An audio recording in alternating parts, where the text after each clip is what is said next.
Habitat Podcast.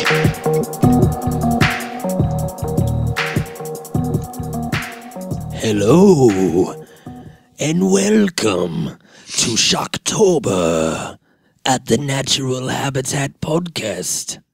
My name is Count Victor. Who? Count Victor, I said.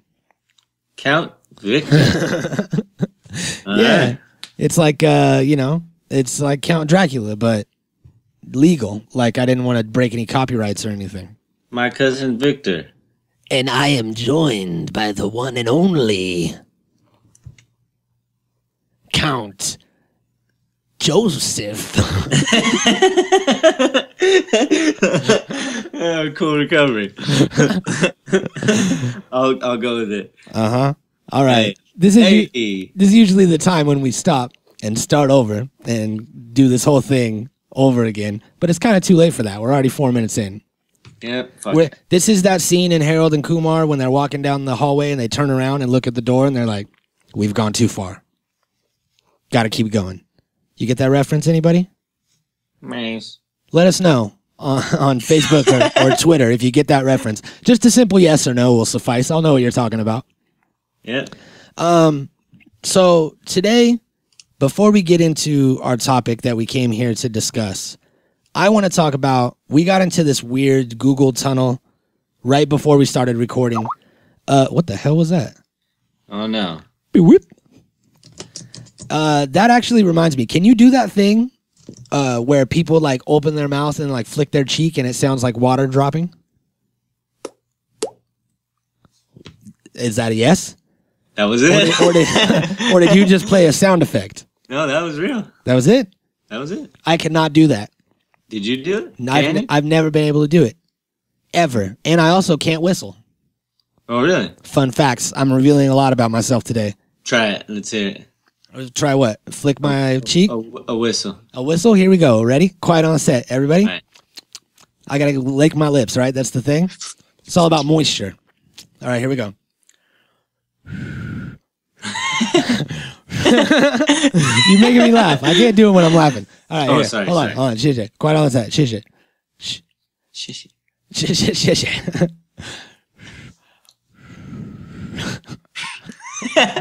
Hold on. You sound like old vagina. Here, this is what I do. Like whenever I'm like catcalling my girlfriend, because I can't do the like whistle. So I go, whoop woo. Where's that theremin you were talking about?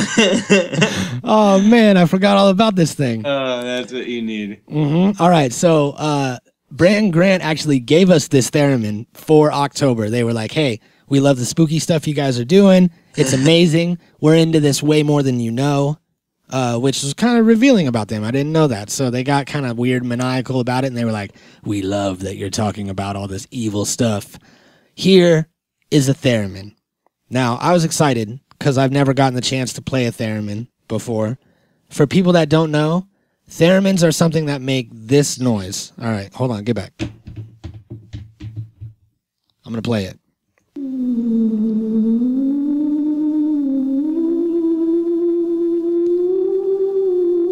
So I just put my hand in here and I move it around and it makes different creepy noises.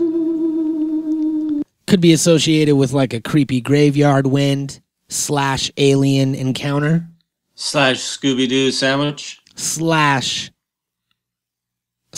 / from Guns N' Roses. Yeah, I like it. Good job. Uh-huh. So I have this theremin now, and I'm going to be playing it for the rest of the month. So if you love theremins, congratulations. If you hate the noise of theremins, I'll see you in November. So, is that a threat? Not that way. I mean, you'll be back in November when we're done with the theremin. Not, I'm going to come and see you in wherever you live. In wherever you live. I'm assuming that everybody lives inside of something. Simulation? Have you seen Westworld yet? No. Oh my God, because last time I asked you, you said no, and then I asked you again and you said yes, and then I asked you again and you said you saw it twice, and now you haven't seen it at all. Wait, ask me again. Have you seen Westworld yet? I totally didn't. Holy shit. All right. Look, What? you need to watch it. People out here in the world need to watch it. All right. We'll watch it together soon. It's the craziest shit, all right?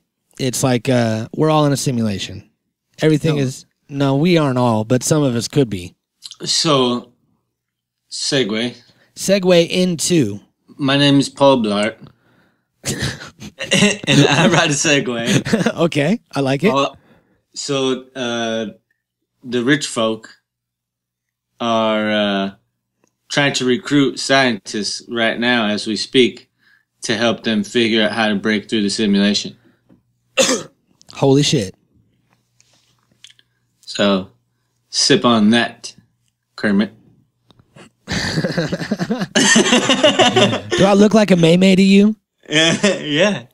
That's crazy, man. Trying to break through the wall of the simulation. Oh, shit. That boy, what up? Once you get across to the other side, there's no coming back. So there's no more stakes and Vegas shows and all of these things that you love doing. None of that. It's all gone. It's all sponge gar. That's true. Is the rest of this, are you just going to talk and meme the rest of the episode? Hi, I'm Rick Harrison, and this is my pawn shop. I work here with my dad and my son, Big Hoss. Everything in here has a price. You never know what's going to come through those doors. No. Everything in here has a price and a story. One thing I've learned after 21 years, you never know what's going to come through those doors. Boom! Pow! Here we are. I don't know what the fuck is happening today. We're memed up. But what I was getting at, back in the 80s and 90s, there was this huge explosion of hotline numbers where every product and company and franchise had a hotline number that you could call and hear some sort of pre-recorded message of creepiness. All right. Were you there with me when we were looking this up, or was it just me? I thought you were there too. I don't know. Well, chime in, buddy. Tell people what you think about the hotlines, man. I don't know. I know that a lot of people don't do them anymore, and they're gone. I know that there was one that circulated a few years ago that was like it was like some sort of maybe like a suicide prevention or like mental health awareness hotline joke thing, and it'd be like, if you're schizophrenic, then fucking let the voices in your head tell you what number to press. If you're obsessive compulsive, press 6 12 times. And it did all these like little things that it went through. And then I remember I heard an album somewhere, and they like re-recorded it word for word with someone else's voice and made it a skit. And I was like, you can't do that. Did you make that bubble noise again with your mouth? You know when that hotline bling. You know when blah, blah, blah.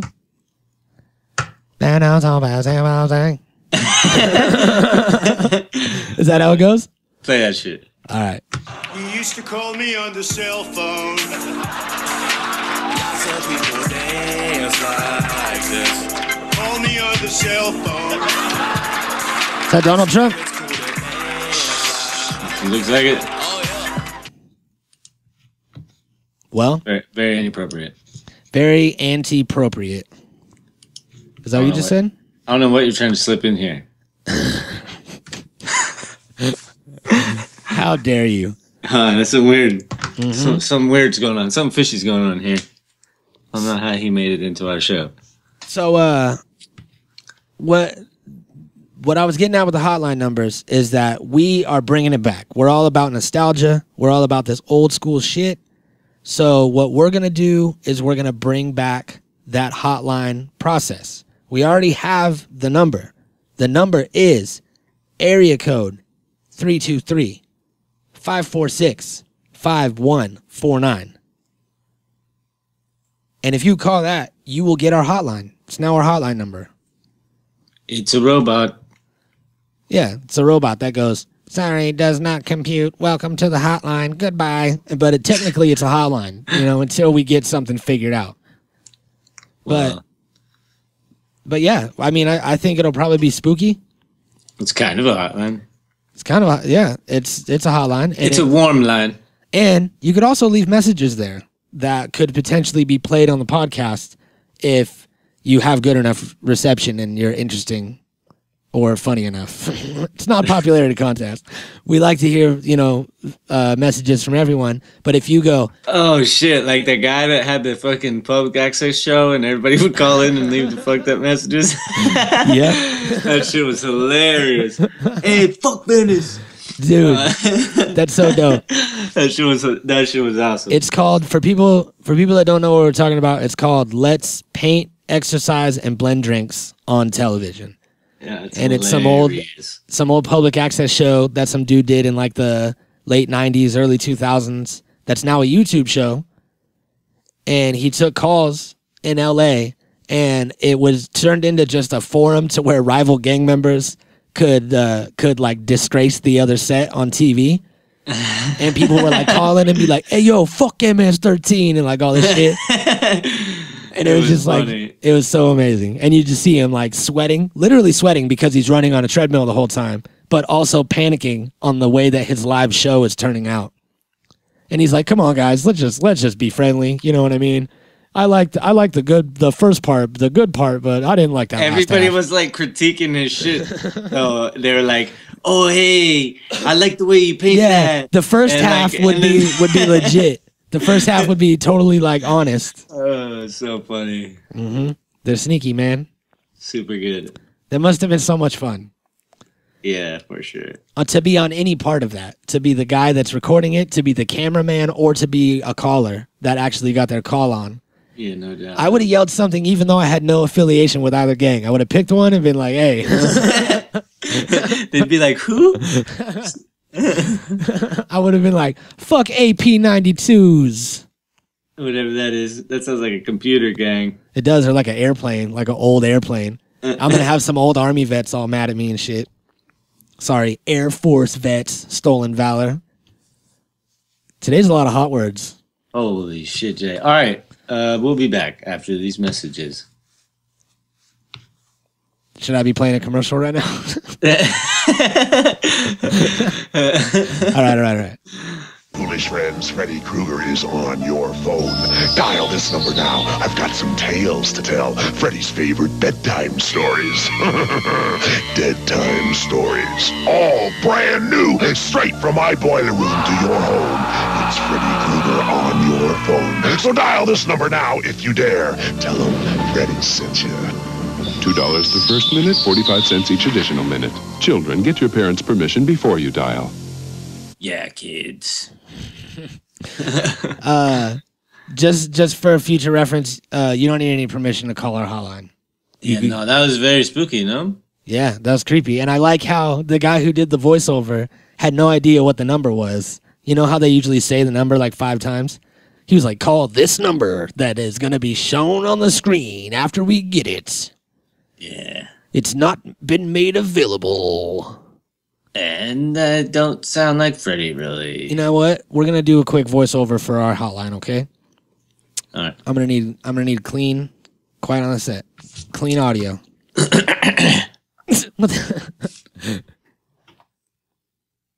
Today, well, that's not how it's start. Okay, all right, okay. Let me go back. Sometimes you call numbers. Sometimes people answer. Sometimes it goes to machine. But sometimes it'll say ridiculous things for about 30 seconds. That is a hotline. Call our hotline. The Natural Habitat Podcast. The number on the screen. I thought you were going to help. I'm the flashing number on the screen. Okay, sweet. Call now. Pack a bowl. Get high. And give it a try. Only 98 cents per second. Per second? Yeah, 98 cents a second. It's not bad. Yeah. That's crazy. And we only accept Bitcoin. And what's even crazier is how much money these fucking things used to make. Yeah. The hotline Man. numbers? Yeah, like you know what? People today mostly text message. Yeah. Right? And everybody text messages one fucking sentence at a time. It's the dumbest shit ever. I don't know why it happens, but that is the trend. That's what everybody does now. They do one line at a time. It's the most annoying fucking thing in my life. Yeah, and I don't even have a phone, and it annoys me. Okay? So, imagine this. People are doing like 30, 40,000 text messages a month. Yeah. Because of that. Back in the day, text messages were like expensive. Right? Like, remember how much was like... I want to say you would only get like 200 text messages, and then after that you had to pay. Like a regular plan came with like 200 texts. It was like per message, I think, in the beginning. It was like 10 cents per text message or some shit. It was like a crazy, maybe even more than that. And you'd be like getting all pissed at people for texting you, because when they come in, like if you accept them, it would charge you. Some bullshit. Yeah. And now everything's free, and fucking there's gonna be free Wi-Fi soon. Yeah, but there was a lick, right? Like, motherfuckers were making so much money. Yep. Man. And those hotlines, that's like the same thing. They were charging you whatever per minute, $1.99 per minute. Yeah, and it's a 900 number. Those are porn numbers. Yeah, So you're probably paying porn prices. Yeah. It's very creepy. Very creepy. So, you know what else is creepy? Yeah, speaking of creepy, segue, Paul Blart. Oh, Mall Cop, on the way. Today, we are here to talk about something. We're not here to ramble high for 20 minutes. What? We are here to talk about cult mentality, in a way. Why? Is it because it's spooky? It is a very spooky subject. It's very strange that some sort of dark individual can find a bunch of weak people that are just seeking some sort of purpose and point them in this evil direction and get them to kill somebody, get them to drink the Kool-Aid, get them to leave their whole family. And, it's some creepy shit. It's crazy. And I think that the top thing that comes to mind whenever anybody thinks of cults is going to be the Manson family. Even though it was small, it had a huge impact. Some cults were hundreds and hundreds of people. You know what I'm saying? Thousands. Well, those thousands of other cults didn't have Hollywood roots. It's true. I'm strumming my air guitar. I wrote them. I got some songs that other people could sing very well, you know? Me too. You do whatever you feel, man. Yeah, well, then I won't do it. Whatever comes in your mind. Yeah, all right. Yeah. Why don't you do some of the songs that you wrote in prison, man? Yeah. Those are the ones that are sad, man. You know. Groovy. Let's get to some sad songs, man. Groovy. Let's get to some sad songs. All right, let's do it. Let's get to some sad songs. Oh my gosh. Why is everything a segue? Oh my God. That's just how it goes, okay? And I'm sorry. So, all right, so Charles Manson was, a strange individual. He supposedly had a rough childhood and moved to Hollywood, or to San Francisco, actually, after he got released from prison in the 60s. And he wanted to be a musician. We just listened to some of his music, and it wasn't that great. And he thought that it was amazing. Nobody really saw that. And he was like really bitter at the music industry and kind of a sour individual. So he meets like this, he attracts like this group of followers, these people that become known as the Manson family. And they all move out to this ranch in Chatsworth, California. And it's some little shit ranch. I want to say they relocated at some point to somewhere else out in the desert and made some sort of little community because Manson was convinced that a race war was about to come and that the whole nation was going to get fucked over. And he was going to just hide it out. You know, just hang out with his family, hide it out, and then become the king of the African American movement after they win the race war. How he was going to do that, we have no idea. Yeah. But that was his plan. This was this guy's plan. We were talking about it earlier, and we couldn't understand the line of thinking. Like, what the fuck is he talking about? Like, you know. Yeah, and like, if it was a race war and we lost, there's no chance. You know what I'm saying? Like, you're a target. You're the next one to go. You and your little harem. Yeah, the last thing you're gonna do is pop out of hiding and then take control. You know some weird little hippie with a fucking guitar. Yeah, he was like, how tall was Manson? He was a small guy. He was a pretty small guy. Yeah, I want to say he was a smaller gentleman. Yeah, and he was like, oh no, he was definitely not intimidating of any sort. So like, the crazy thing about him is something about a person that can have a personality strong enough to get you to do things that you know are not real or like not I don't know, like if he can talk you into doing shit that you know is ridiculous, that you shouldn't be doing, yeah, that you know there's consequences for, that you know something possibly is not right, you know. Yeah, and that's a strong personality. The one thing that he had, you know, that's similar with any other, you know, like cult leader or murderer, a lot of murderers and fucking these like crazy individuals, is that he was very charismatic and he had the charisma. He would make people laugh. He would make people feel comfortable. And like, you know, women didn't feel like he was creepy, that he was like trying to bang them. He would like make everybody feel comfortable. He would make, you know, men feel like they were equal to him and not that he was above you or anything like that.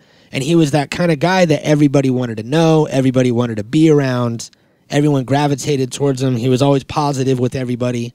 And from people that are, you know, in a bad spot in life, everybody goes through these spots. And once you get through them, then you realize, looking at other people's lives and looking at what you went through, that it's a part of life, that life is full of ups and downs. But when you're in it for the first time and you're young, you don't know. You think that your life is in a downward spiral and that you're fucked. And this positivity is like a ray of sunshine, you know what I mean? It's like the most beautiful thing that you've seen in years, and you're living on the streets and fucking people are trying to rob you all the time, and you find this guy that just wants to like talk to you and fucking befriend you and help take care of you and shit and like feed you, then that's really powerful, to where you almost dismiss the ridiculous things that he says because you're like, okay, you just let Charlie be Charlie because the end result of it is going to be way more positive than whatever you were in before. So it's a weird thing. Cults are definitely like a touchy thing, to where what it boils down to is that the cult members are very impressionable and they'll do whatever they're told. Like you said, why would you fucking, who the hell like listened to the shit that he said and took it seriously? Yeah, who the fuck listens to that shit and takes it seriously? There's something wrong with the people that are in the cult just as much as with him. It's a certain type of people that get, you know, drawn into cults in the first place. And I'm not saying like it's like a certain characteristic or some. I think it's just a fucking brain malfunction that allows you to be like susceptible to some bullshit, you know, that like somebody that could come at the right moment and whatever, and you could just be really fucking gullible and get sucked into some shit, right? Like none of these, they had to have some type of information, I think. Like how could you get people to follow you without having some type of story or like some type of information, you know, to power the engine of like what you're trying to preach, you know? Because if you're not preaching like religion, if you know, then like he was preaching a race war. Well, where's his information come from, and what was he using? Yeah. Well, like I guarantee he had some shit. Supposedly you know it was Scientology that influenced him. That he read a lot of books from L. Rod Hubbard and some other guy that was like a Scientology writer, and that like was one of the main things that drove him on his spiritual path. That and LSD, but yeah, I know that on his ranch there was no books allowed, no watches, no clocks, no calendars, and if someone had glasses, like a prescription for glasses, they weren't allowed to wear their glasses because Charlie wanted them to see the world around them with their natural vision. Which, so some people just couldn't see. They just walked around with blurry and couldn't see anything, which is like, that's the ideal cult follower of someone that's blind. You know what I mean? Like literally and figuratively blind. Basically. Mm-hmm. So yeah, so it's like it's all about keeping that information from them.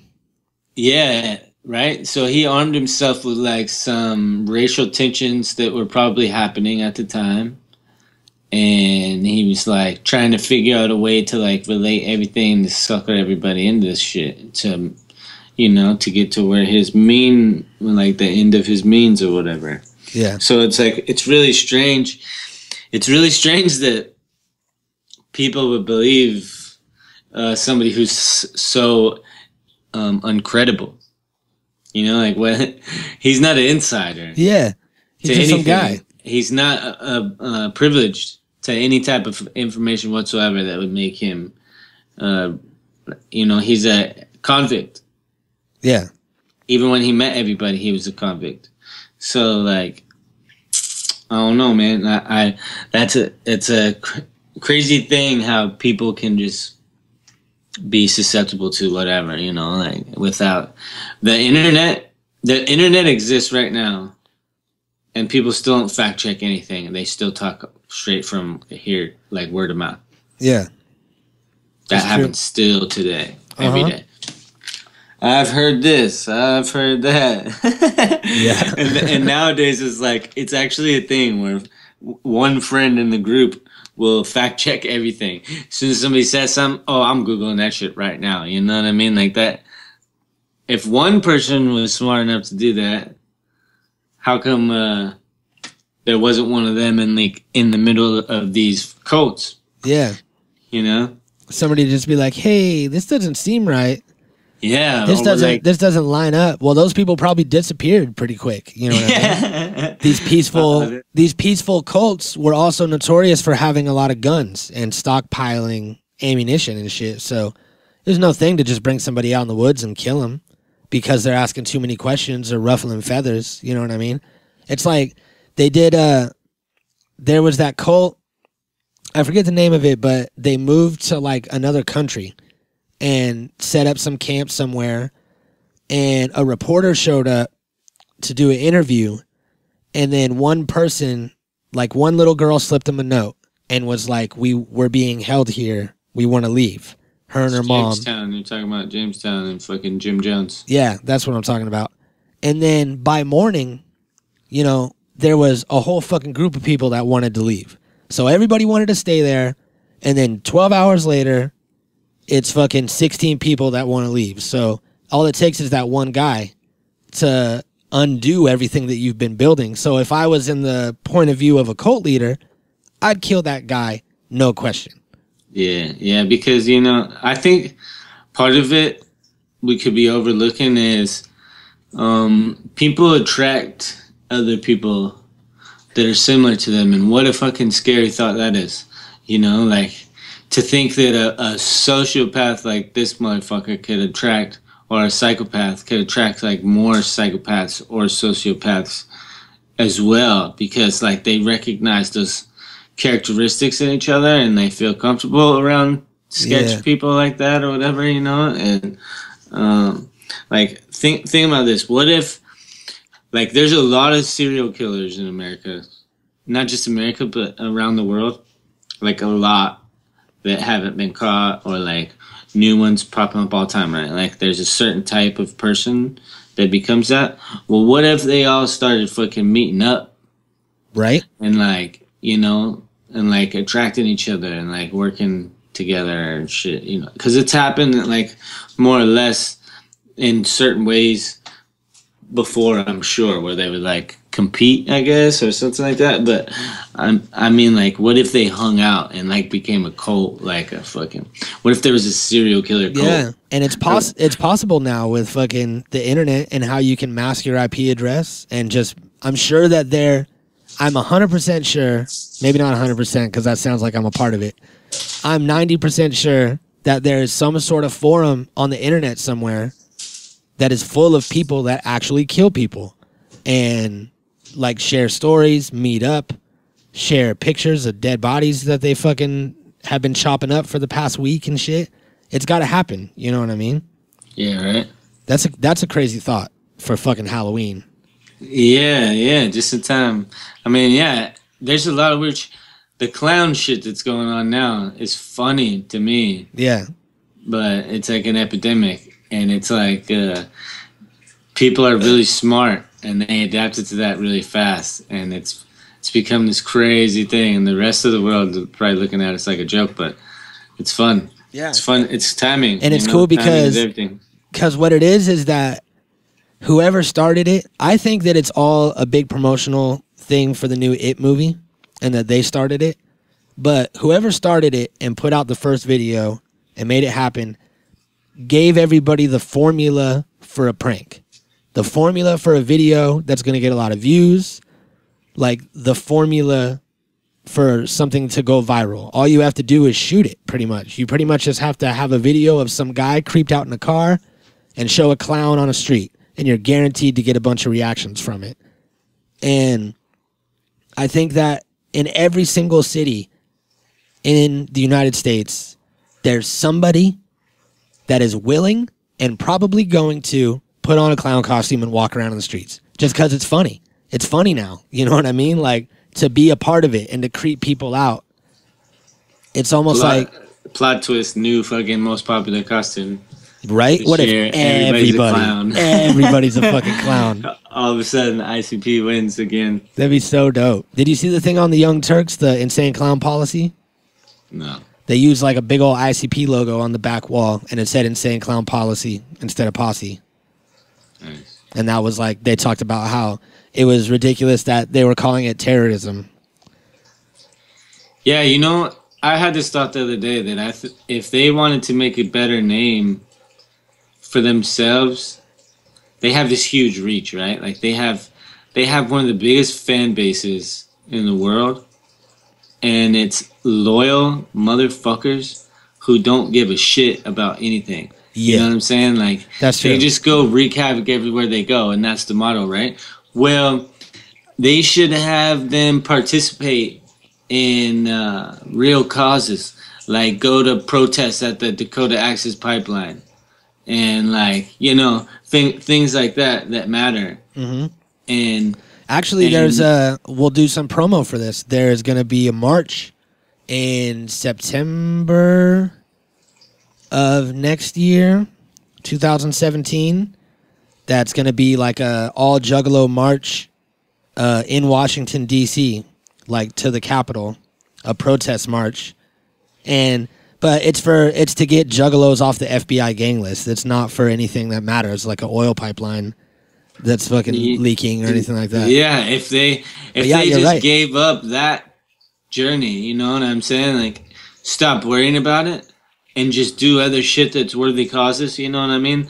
Like, it wouldn't matter anyways. Yeah, because then everyone would be like, yeah, they're obviously not a gang, and if they are, they're fucking doing amazing things, so... Exactly, you know what I'm saying? And I know that everybody who's an ICP fan is also just like a normal person, you know? And they like, yeah, they have this crazy persona that they just get to let loose or whatever, but they're also good people that just believe in good shit as well, you know? And if they could use their fans and that toward sort of way towards something good like that. You know, like they could really. Yeah. They could really like blow up all over again, you know? Like they have this huge cult following.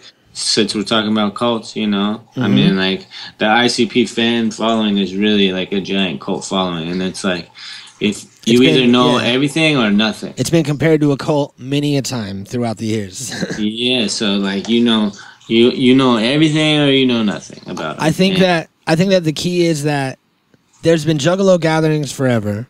And people started throwing mini gatherings where they would do it, you know, like they don't ever come to California, so we're doing a mini gathering in fucking San Francisco. Everybody come to the park, and like 10,000 people show up.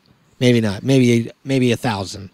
And then fucking, now that they're doing this Juggalo March in Washington, somebody out there, some fucking savvy Juggalo that cares about something, should orchestrate a mini march.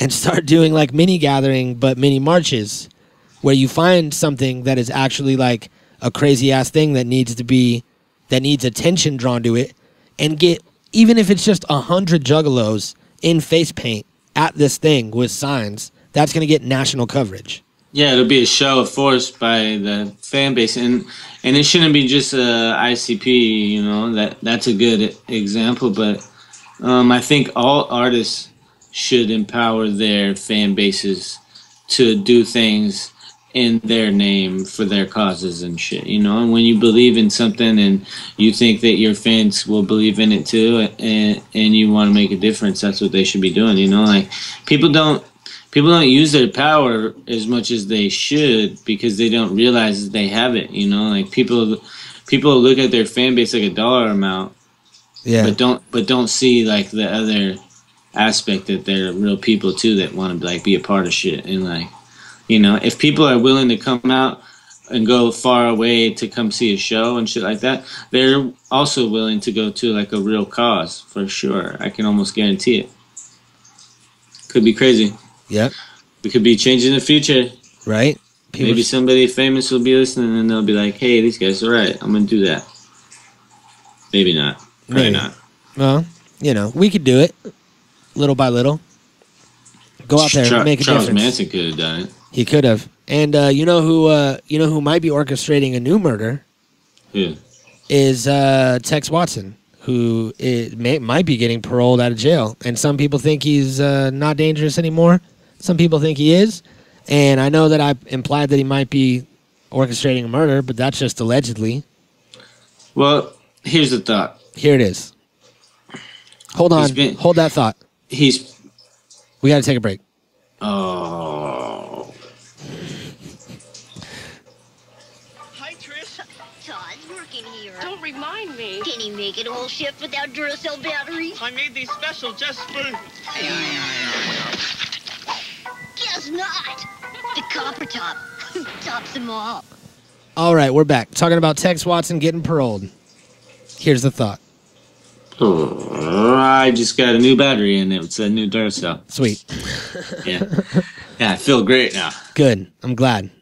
Yeah. So how you feel about this Tex Watson thing? So let's say he spent more than half his life in prison. Uh-huh. For sure, he's not going to be able to adjust. The world is a different place than it was when he went in. Yeah. Why give him the opportunity to get out and not be able to handle it and then kill himself or somebody else for a way out? Like, you know, I mean, I don't know. Guys who spent their life in there for something like that, they should just stay in there, you know? I mean, like, his life isn't that bad. I mean, I'm sure, like, yeah, he's alive, though, you know what I mean? And he's being fed and fucking housed and shit. And, yeah, prison's shitty, but he did some shitty shit. Yeah. You kill people, and that's what happens, you know what I mean? Yep, that's what happens. Like, you gotta, I don't know, you shouldn't fucking kill people. And one of the biggest red flags that I've seen is that he is outraged at Wikipedia right now and wants them to change a bunch of things on his Wikipedia page, but they're not even like relative things. It's all ridiculous stuff. Like he wants them to add about some job that he had when he was a kid, and he wants them to take out the part about how people don't want him to get paroled, and one of his nicknames, but all of his other nicknames are fine. All the other horrible things that they call him, there's just one in particular that he doesn't like because nobody really called him that, and it's not real. So, which one is that? It's like Bloody Charlie or something like that. Mad Charlie is what it was. Well, that's his new name. Mad Charlie, that's what he's called now. Damn it, Mad Charlie. Getting trolled, you bastard. So, yeah, so Mad Charlie, and that's a fucking fitting name because he's mad. Why would he write this angry letter and ask them not to call him Mad Charlie? Yeah, also, here's the thing, fucking let motherfuckers go to jail that they're supposed to be in jail. Like, people kill people, they should be in there. Yeah, and if he's a 70-year-old man that's worried about his Wikipedia page, there's something wrong with this guy. You know what I mean? Yeah, I mean, like, especially, I don't know, how do you even understand the internet from in jail? How do you fucking know what, I don't think it even, like, something like that matters to you. Yeah, it's like, opposed to everything else that you're dealing with about being locked away and fucking, oh no, your mind's in the wrong place, you know? But, whatever. Yeah. Supposedly he's going to be out next month in November. Well, what is your prediction? On if he's going to be paroled or not? Yeah. I think he is. And even if he is, what's your prediction? Like, what do you think is his likeliness of recovery, or like, what do you think's gonna happen? You think he's gonna be all right and just die, an old guy, or? I think that he's gonna get paroled and he's gonna die within 2 years, and he's not gonna have very much eventful things. It's gonna be like, what do you do at 70 years old with no money? You know what's gonna happen? He's gonna be Shawshank Redemption. He's gonna be Red in Shawshank Redemption when Morgan Freeman got out. And fucking he like had a job bagging groceries at the grocery store, and he's like 70 years old, and he goes back to his fucking apartment that he's renting and hangs himself. That I would, you know what? I'd like to change my answer to Shawshank Redemption. Final answer? That's what I think is going to happen. Final answer. Yeah. See, at 70 years old, what the fuck do you do when you have no money built up for retirement? You have nothing. What do you have to look forward to? Like, some type of social security, or like, you don't even have that if you don't pay into it, really, I thought. So, I mean, like, what are you going to get? Some type of welfare for a 70-year-old? And then you probably got medications. Mm-hmm. You probably, like, I'm sure there's some type of assisted living, but I don't even think you qualify for that after you murder people and go to prison for, you know what I'm saying? Like, I think you're in some different type of bracket. Like, if you think about people who get arrested for drug sales or something like that, and then they're not allowed to get any type of assistance or anything else after that, well, what is the penalties of fucking when you kill a motherfucker? You know what I mean? Like, yeah. Are you still allowed to vote and fucking do everything else as like normal citizens are allowed to do? Or like, what are your restrictions? There has to be something. Mm-hmm. You're not just like, I don't give a fuck if you served your time or not. You killed a motherfucker. You know, that's got to hold some type of weight over like, if you're ever going to be able to get a job or like. Yeah. And what's the deal with him fucking being denied parole 16 times and then getting paroled? What's that all about? You know what I mean? I don't know. They could make excuses about whatever, overcrowding, fucking whatever, but that's all bullshit because they're putting the wrong people in there. Yeah. It's all a bunch of non-violent drug charges. That's, legalize all the drugs. Okay, so, real quick before we go, I would like to give you guys some signs if you might be in a cult or risking your life being near someone that's in a cult or near a cult trying to suck you in, because they're like magnets. They try to suck you in. They see the weakness, like they're predators, and they see the fright, the fear, and the weakness in your eyes. So if you are in any groups of friends or family, quote unquote, that have any of these signs, okay? Opposing critical thinking. Okay, that's number one. So if you don't like thinking, about anything, you just do stuff. Yeah. Don't think about it. Mm-hmm. That could be a sign. Don't think about it. Isolating members and penalizing them for leaving. So you should be able to come and go as you please. That is the thing. You shouldn't be able to get blocked. This is all turning into the Church of Cannabis as I read it. Emphasizing special doctrines outside Scripture. We totally do that too with the Church of Cannabis. Seeking inappropriate loyalty to their leaders. I think that we've asked for pictures of tits and dicks more than one time. And we also ask people to give us all of their money. So that's on the list. All right. Dishonoring the family unit. I believe we're great at that. On a couple occasions, that's happened.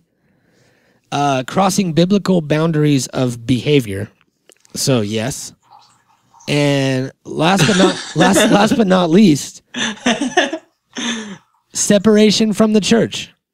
Holy shit, Jay. Yeah. So, okay. Yeah.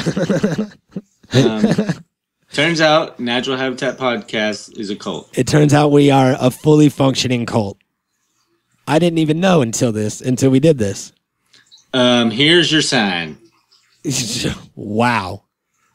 I might get sued for that. You might. I don't think you could say that. Yeah. We're gonna bleep that out. Here. Oh, yeah. I'm gonna delete that. Say it again. I'm gonna add some bleeps. All right. Go. Say it. Say here's your sign. You're just gonna add bleeps, so it's gonna be bleeps anyway. Well, I has to go. Here's bleep bloop bloop bloop. Like there, I did it for you. Okay, it's done. All right, ready? It's done. Yeah. God damn it! Forget about it. I'm just gonna cut all this off. All right. Natural Habitat Recordings.